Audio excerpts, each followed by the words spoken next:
다 함께 성경 봉독하겠습니다. 누가복음 15장 1절로 2절, 11절로 32절 말씀입니다. 누가복음 15장 1절로 2절, 11절로 32절 말씀입니다. 좀 긴 본문이지만 다 함께 읽도록 하겠습니다. 우리 같이 봉독하겠습니다. 모든 세리와 죄인들이 말씀을 들으러 가까이 나오니 바리새인과 서기관들이 수군거려 이르되 이 사람이 죄인을 영접하고 음식을 같이 먹는다 하더라. 또 이르시되 어떤 사람에게 두 아들이 있는데 그 둘째가 아버지에게 말하되 아버지여 재산 중에서 내게 돌아올 분깃을 내게 주소서 하는지라. 아버지가 그 살림을 각각 나눠 주었더니 그 며칠이 안 되어 둘째 아들이 재물을 다 모아가지고 먼 나라에 가 거기서 허랑방탕하여 그 재산을 낭비하더니 다 없앤 후 그 나라에 크게 흉년이 들어 그가 비로소 궁핍한지라. 가서 그 나라 백성 중 한 사람에게 붙여 사니 그가 그를 들로 보내어 돼지를 치게 하였는데 그가 돼지 먹는 쥐염 열매로 배를 채우고자 하되 주는 자가 없는지라. 이에 스스로 돌이켜 이르되 내 아버지에게는 양식이 풍족한 품꾼이 얼마나 많은가. 나는 여기서 주려 죽는구나. 내가 일어나 아버지께 가서 이르기를 아버지 내가 하늘과 아버지께 죄를 지었사오니 지금부터는 아버지의 아들이라 일컬음을 감당하지 못하겠나이다. 나를 품꾼의 하나로 보소서 하리라 하고 이에 일어나서 아버지께로 돌아가니라. 아직도 거리가 먼데 아버지가 그를 보고 측은히 여겨 달려가 목을 안고 입을 맞추니 아들이 이르되 아버지 내가 하늘과 아버지께 죄를 지었사오니 지금부터는 아버지의 아들이라 일컬음을 감당하지 못하겠나이다 하나 아버지는 종들에게 이르되 제일 좋은 옷을 내어다가 입히고 손에 가락지를 끼우고 발에 신을 신기라. 그리고 살찐 송아지를 끌어다가 잡으라. 우리가 먹고 즐기자. 이 내 아들은 죽었다가 다시 살아났으며 내가 잃었다가 다시 얻었노라 하니 그들이 즐거워하더라. 맏아들은 밭에 있다가 돌아와 집에 가까이 왔을 때에 풍악과 춤추는 소리를 듣고 한 종을 불러 이 무슨 일인가 물은데 대답하되 당신의 동생이 돌아왔음에 당신의 아버지가 건강한 그를 다시 맞아들이게 됨으로 인하여 살찐 송아지를 잡았나이다 하니 그가 노하여 들어가고자 하지 아니하거늘 아버지가 나와서 권한대 아버지께 대답하여 이르되 내가 여러 해 아버지를 섬겨 명을 어김이 없거늘 내게는 염소 새끼라도 주어 나와 내 벗으로 즐기게 하신 일이 없더니 아버지의 살림을 장녀들과 함께 삼켜버린 이 아들이 돌아오매 이를 위하여 살찐 송아지를 잡으셨나이다. 아버지가 이르되 예 너는 항상 나와 함께 있으니 내 것이 다 내 것이로되 이 내 동생은 죽었다가 살아났으며 내가 잃었다가 얻었기로 우리가 즐거워하고 기뻐하는 것이 마땅하다 하니라. 아멘. 우리가 지난 3, 4분기 동안 함께 읽기로 한 책이 팀 켈러 목사님의 탕부 하나님입니다. 책이 아주 은혜가 많이 되었으리라 생각합니다. 저도 책 내용이 너무 좋아서 만나는 사람마다 선물해주고 싶은 책이었습니다.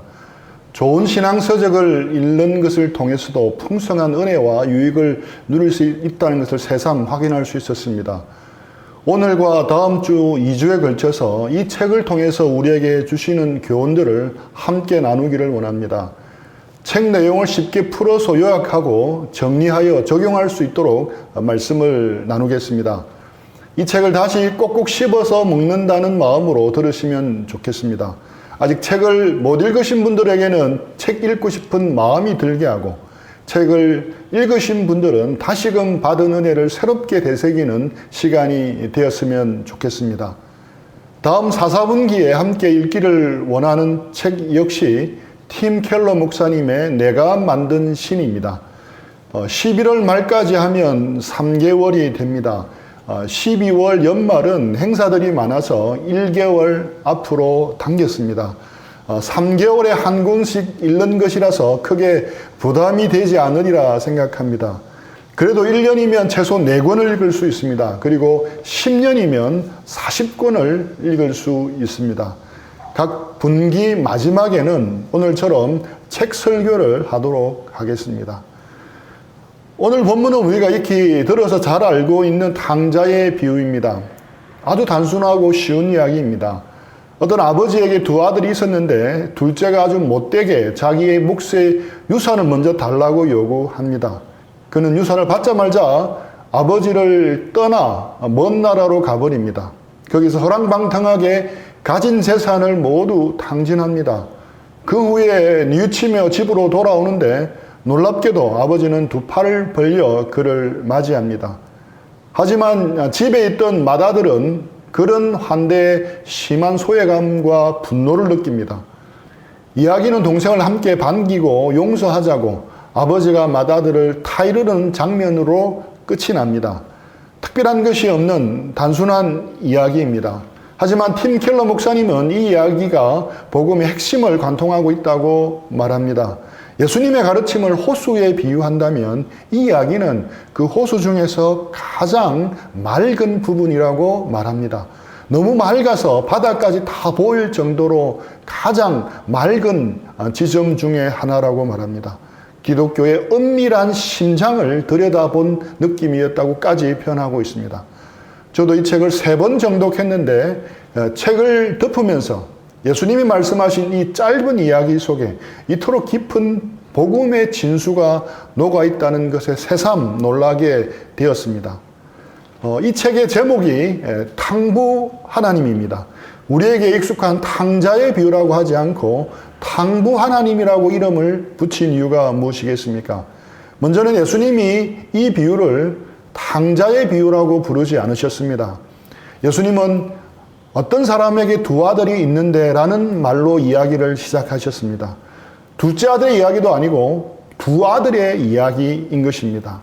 탕자인 동생 이야기만이 아니라 형에 대한 이야기이다는 것입니다. 동생을 집 나간 탕자라고 한다면 형은 집에 남아 있었던 탕자라고 할 수 있습니다.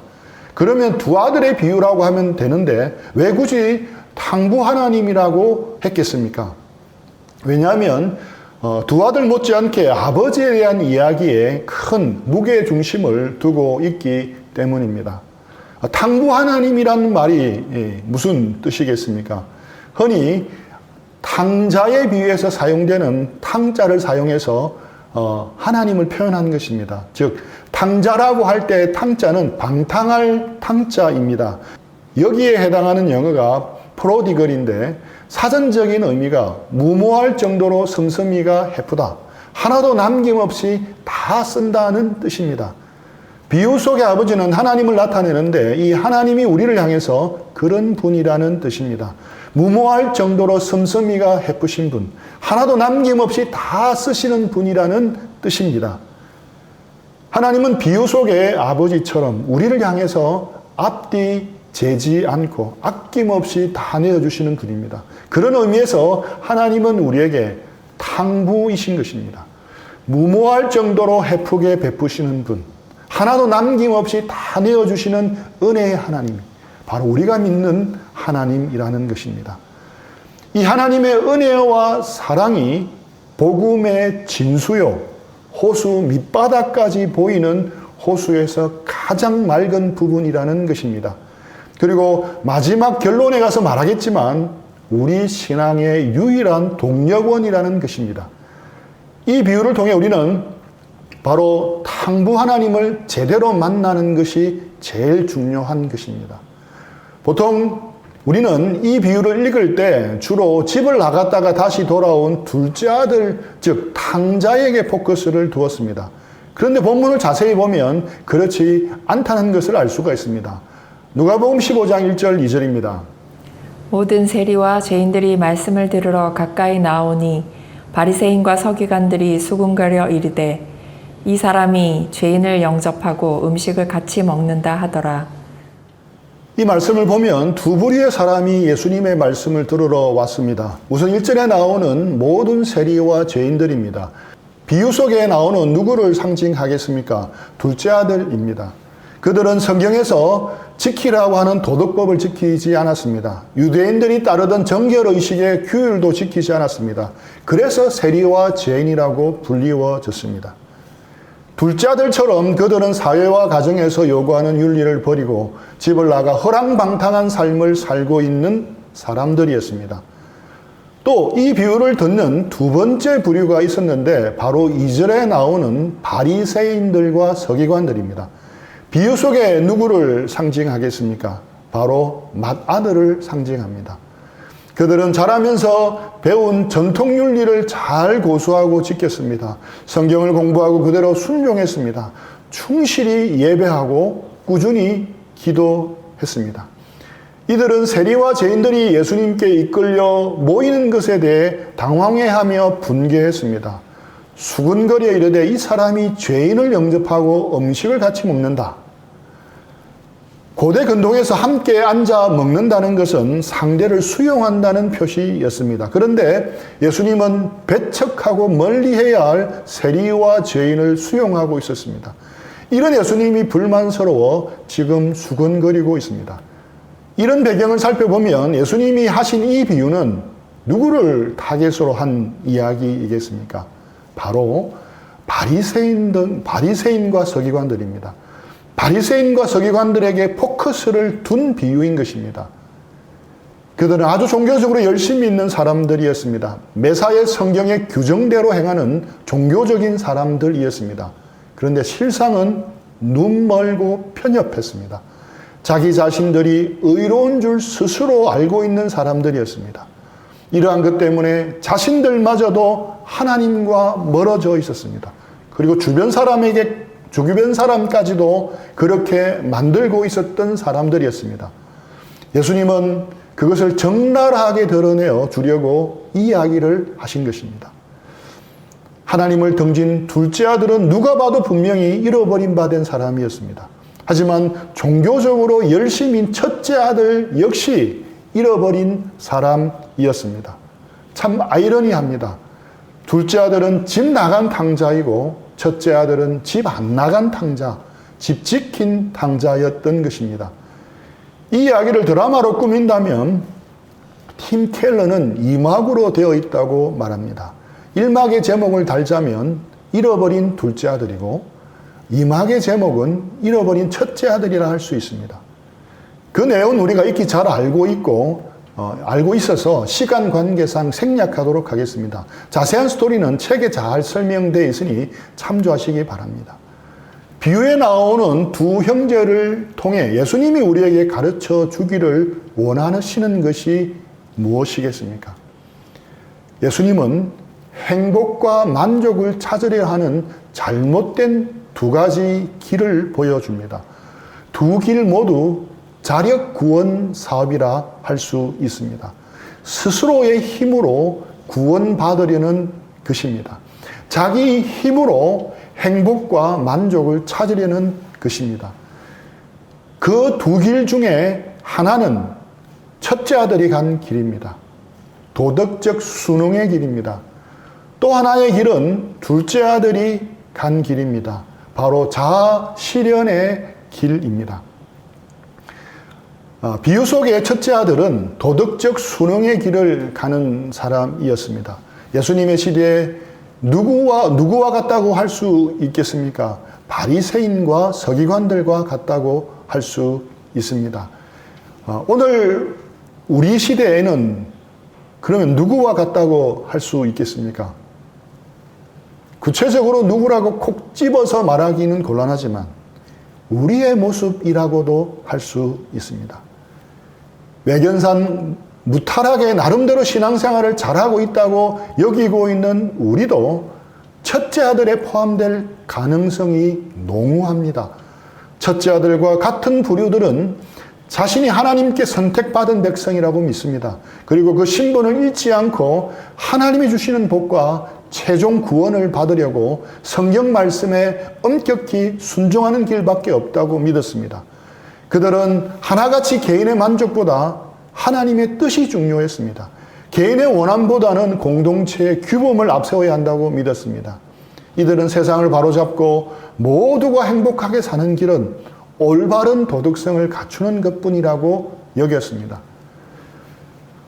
비유 속의 둘째 아들은 자아 실현의 길을 대담하게 가는 사람이라 할 수 있습니다. 누가 뭐래도 나는 내가 하고 싶은 것을 하고 내 마음이 원하는 길을 갈 것이다 라고 외치며 그 길을 가는 사람입니다. 예수님 당시는 엄한 가부장적 사회였지만 그래도 그것을 떨쳐버리고 이런 길을 택하는 사람들이 더러 있었습니다. 오늘날은 어떻습니까? 훨씬 더 많습니다.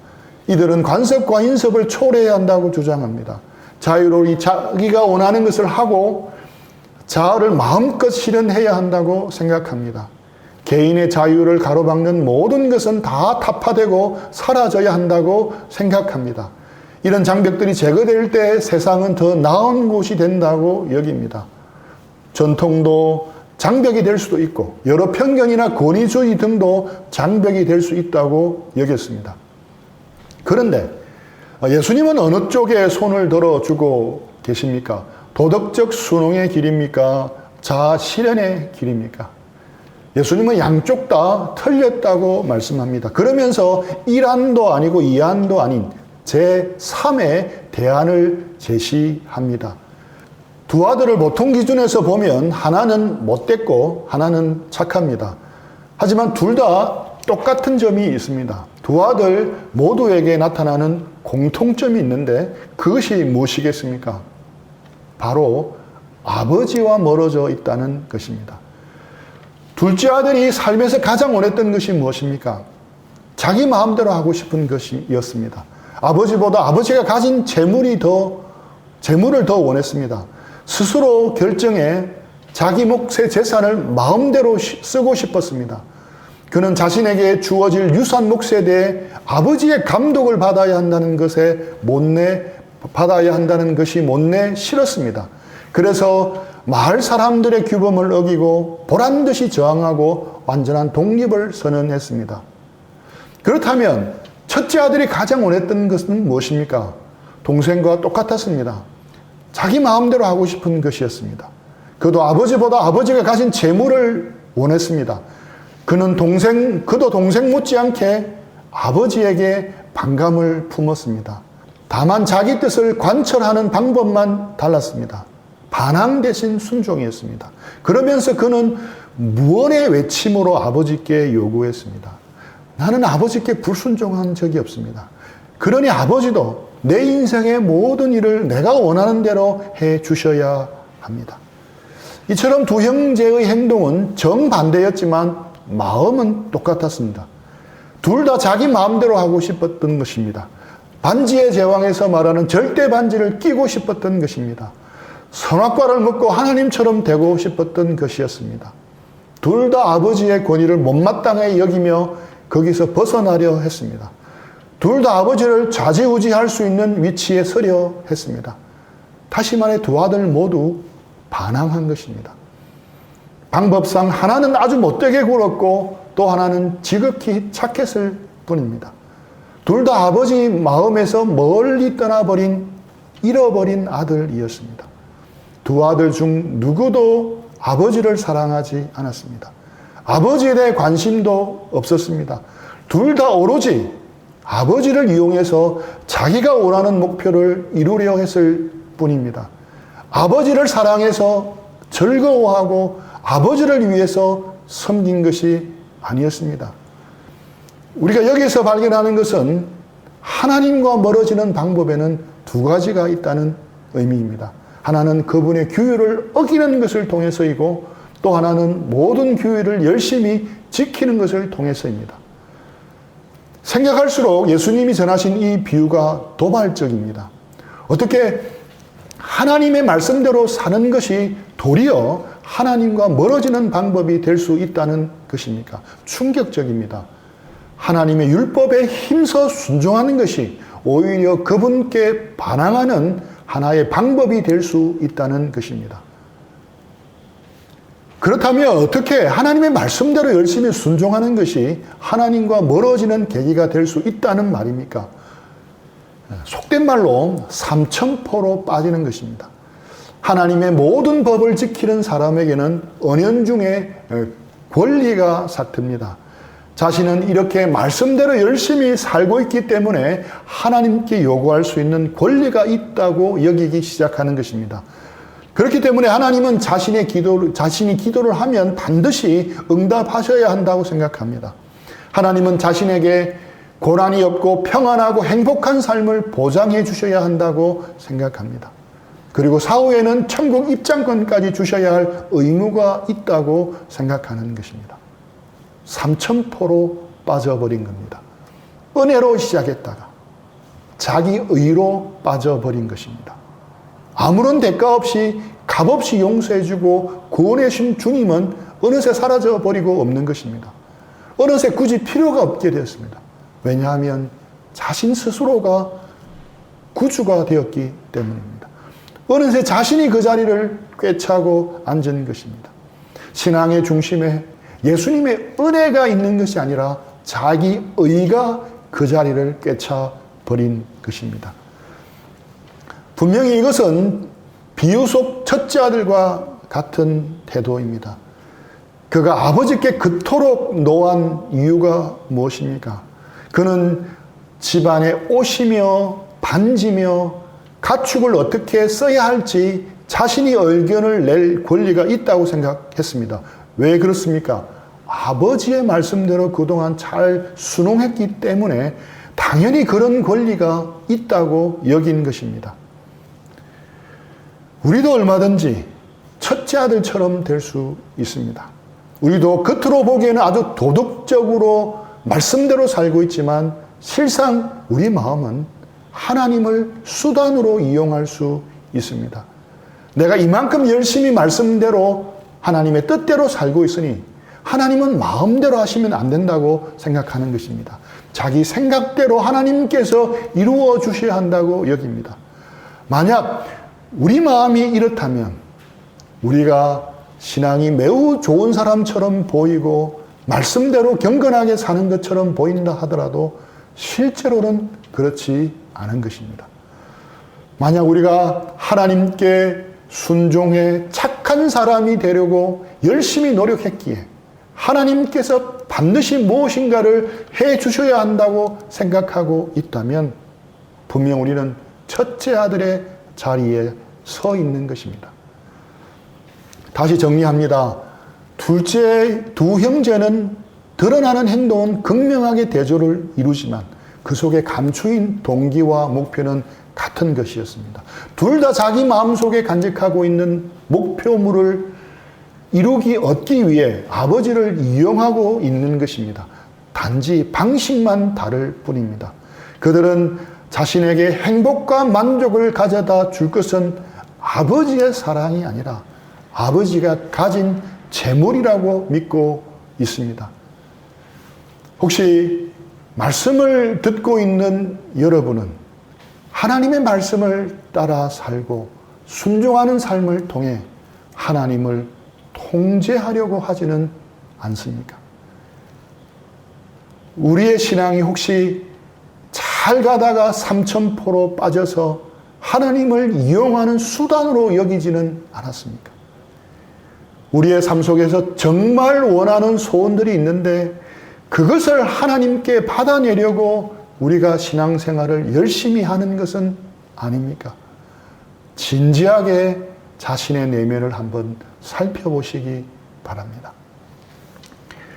피터 셰퍼의 희곡 아마데우스를 바탕으로 만든 영화 아마데우스는 오늘 예수님의 말씀을 영화로 만들었다고 느껴질 정도로 오늘 본문 메시지를 잘 보여줍니다. 극중의 둘째 아들에 해당하는 사람은 모차르트입니다. 첫째 아들에 해당하는 사람은 그의 라이벌이었던 살리에리입니다. 젊은 살리에리가 하나님께 간절히 기도하는 모습에서 우리는 첫째 아들의 모습을 소름 끼치도록 분명하게 볼 수 있습니다. 주여, 저를 위대한 작곡가가 되게 하소서. 음악으로 주의 영광을 찬미하게 하시고 저도 칭송받게 하소서. 사랑하는 하나님이여, 제가 온 세상에 유명해져 불멸의 존재가 되게 하소서. 제가 죽은 후에도 제 작품이 사랑받고 제 이름이 영원히 회자되게 하소서.